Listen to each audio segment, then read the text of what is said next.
চট্টগ্রাম মহানগরী এলাকায় স্মার্ট আলোকায়নে ভারতের সাথে 260,89,87,000 টাকা চুক্তি করেছে চট্টগ্রাম সিটি কর্পোরেশন।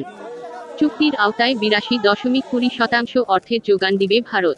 ঋণ হিসেবে দেয়া এ অর্থের পরিমাণ 214,46,82,000 টাকা। অবশিষ্ট 17.80% বা 46,43,05,000 টাকা দিবে বাংলাদেশ সরকার।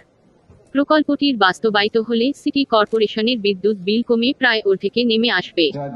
এছাড়াও বাতিগুলো নিয়ন্ত্রণের জন্য 500টি সুইচের বদলে 4টি কেন্দ্রীয় সার্ভার স্টেশনের মাধ্যমে নিয়ন্ত্রণ করা হবে। তাতেও প্রায় 12 লাখ টাকারও বেশি সাশ্রয় হবে। নগরীর 41টি ওয়ার্ডের প্রতিটিতে 5 ফুটের বেশি প্রশস্ততার 10 কিলোমিটার সড়ক এলইডি বাতির আওতায় আসবে বলে জানায় সিটি কর্পোরেশন।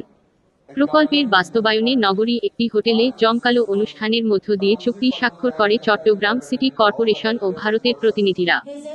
সিটি কর্পোরেশনের পক্ষে প্রধান নির্বাহী শেখ মুহম্মদ তৌহিদুল ইসলাম এবং ভারতের সাপারজি পালনজি অ্যান্ড কোম্পানি লিমিটেডের পক্ষে জেনারেল ম্যানেজার নিরাজ কুমার। এ সময় অনুষ্ঠানে উপস্থিত ছিলেন স্থানীয় সরকার, পল্লী উন্নয়ন ও সমবায় মন্ত্রী তাজুল ইসলাম।